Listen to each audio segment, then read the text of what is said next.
எனக்கு அன்பார்ந்தவுடைய பிள்ளைகளே, உங்கள் யாவருக்கும் இயேசு கிறிஸ்துவின் நாமத்தில் வாழ்த்துக்கள். இந்த நாளிலும் கூட தேவனுடைய வார்த்தையை தியானிக்கும்படியாக தேவன் நமக்கு கொடுத்த அந்த நல்ல சிலாக்கியத்திற்காக அவர் நன்றியோடு நான் துதிக்கிறேன், ஸ்தோத்தரிக்கிறேன்.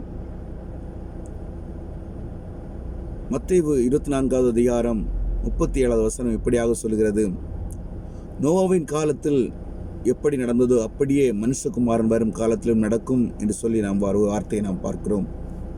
எனக்கு அன்பார்ந்தவுடைய பிள்ளைகளே, நோவாவின் காலத்தில் எப்படி நடந்ததோ அப்படியே மனுஷகுமாரன் வரும் காலத்திலும் நடக்கும். நாம் நம்முடைய இயேசுவின் வருகைக்காக காத்திருக்கிறோம். கடைசி காலத்திற்குள்ளாக நாம் வாழ்ந்து கொண்டிருக்கிறோம். எப்போது வேண்டுமானாலும் நம்முடைய இயேசுடைய வருகை இருக்கும் என்று சொல்லி விசுவாசத்தோடு நாம் காத்திருக்கிறோம். எனக்கு அன்பார்ந்தவுடைய பிள்ளைகளே, உலகம் நோவாவின் காலத்தில் எப்படி இருந்ததோ அப்படியே உலகம் அப்படியே ஓடிக்கொண்டிருக்கிறது. ஆனால் ஒரு கூட்ட ஜனமாகிய நாம் தேவனுக்காக காத்திருக்கிறோம். நோவாவின் காலத்திலும் நோவா உலகம் எப்படியோ சென்று கொண்டிருந்தாலும் நோவா ஜலப்பிரளயம் வரப்போகிறது என்று பிரசங்கித்துக் கொண்டே அவன் தன்னுடைய பேழையை சரி செய்து கொண்டே இருந்தான். தேவன் சொன்னவாறே பேழையை செய்து கொண்டிருந்தான். எனக்கு அன்பார்ந்தவுடைய பிள்ளைகளே, நாம் சற்று நம்மை சிந்திப்போம். உலகம் எப்படி இருந்தாலும் உலகத்தின் ஊடே உலகத்திற்குள்ளாக கலந்து விடாதபடிக்கு, உலகத்திலே இருந்தாலும் உலகத்தில் கலந்து விடாதபடி நாம் அப்படியே வாழ்ந்து கொண்டு நம்முடைய இயேசுவின் வருகைக்காக நாம் காத்திருக்கிறோமா? நம்முடைய விசுவாச பேழையை நாம் செய்து கொண்டிருக்கிறோமா? எனக்கு அன்பார்ந்தவுடைய பிள்ளை, நாளில் நாம் சற்று சிந்திப்போம். உலகத்தின் ஜனங்கள் ஒருவேளை அன்றைக்கு நோவாவை பார்த்து கைகொட்டி சிரித்ததை போல இன்றைக்கு நம்முடைய வாழ்க்கையில் அநேக கேள்விகளை முன்வைக்கலாம். அநேகர் பிழைக்க தெரியாதவன் என்று சொல்லலாம். அநேகர் ஏன் இப்படி இருக்கிறான் என்று சொல்லி நினைக்கலாம். எனக்கு அன்பார்ந்தவுடைய பிள்ளைகளே, ஒருபோதும் நாம் மறந்துவிடக்கூடாது. நம்முடைய இயேசு வரும்போது நாம் நம்முடைய விசுவாச பேழையோடே நாம் அவரோடு கூட பறந்து செல்ல வேண்டும். நாம் அதை செய்து கொண்டிருக்கிறோமா? அல்லது உலகத்தின் ஊடாய் நாமும் கலந்து விட்டோமா?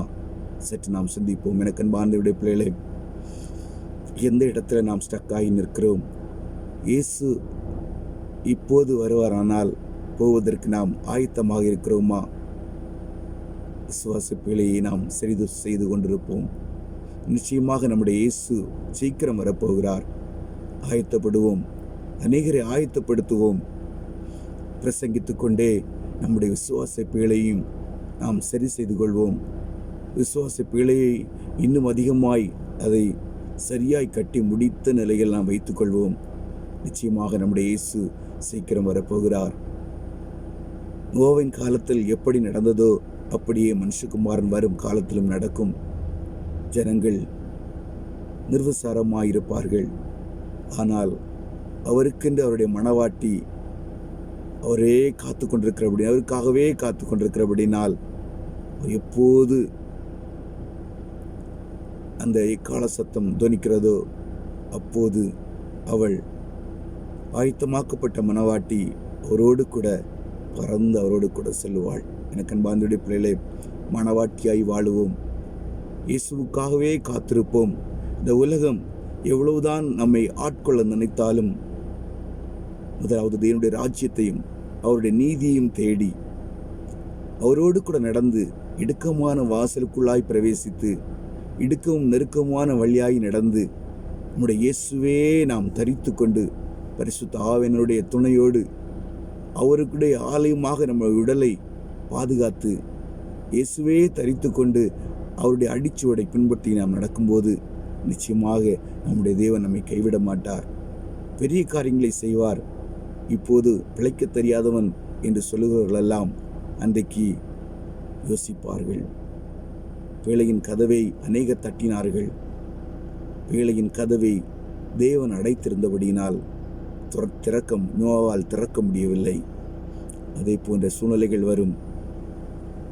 நாம் நம்முடைய பேழையை செய்து கொண்டே இருப்போம். நிச்சயமாக தேவன் நம்மை கைவிட மாட்டார். உலகத்திற்கு ஒத்த வேஷம் தெரியாதபடிக்கு உலகத்தில் இது பிரிந்து வாழுங்கள். தேவன் உங்களோடு கூட இருந்து வழி நடத்துவாராக. ஜெயிப்போமா? அன்பின் பரலோக தகப்பனே, இந்த நல்ல நாளுக்காய் உமக்கு நன்றி ஆண்டவரே. உம்மோடு கூட ஆண்டவரே நாங்கள் நீர் வரும்போது நாங்கள் உம்முடைய சமூகத்தில் உம்மோடு கூட வந்து சேரணும் ஆண்டவரே. இந்த கிருபை எங்களுக்கு தாங்க. எங்களுடைய விசுவாச பிழையை நாங்கள் ஒவ்வொரு நாளும் செய்து கொண்டே இருக்கும்படியாய் ஆண்டவரே எங்களுக்கு கிருபை தாங்கப்பா. ஆண்டவரே, உலகத்தின் ஜனங்கள் நிர்வசரமாய் வாழ்ந்தாலும் ஆண்டவரே, பிரசங்கித்து கொண்டே நோவா தன்னுடைய பிழை கட்டினதைப் போல நாங்களும் அநேகரை ஆயத்தப்படுத்தி கொண்டே எங்களுடைய பிழையும் நாங்கள் செய்து கொண்டிருக்கும்படியான கிருபை என் தேவங்களுக்கு கட்டளையிடுங்க. உலகத்தில் என்ன இழந்து போனாலும் எது கிடைக்காமற் போனாலும் உங்களுடைய சமூகத்தை மாத்திரம் விட்டுவிடாதபடி உம்மோடு கூட நெருங்கி ஜீவிக்க எங்களுக்கு உதவி செய்யுங்க.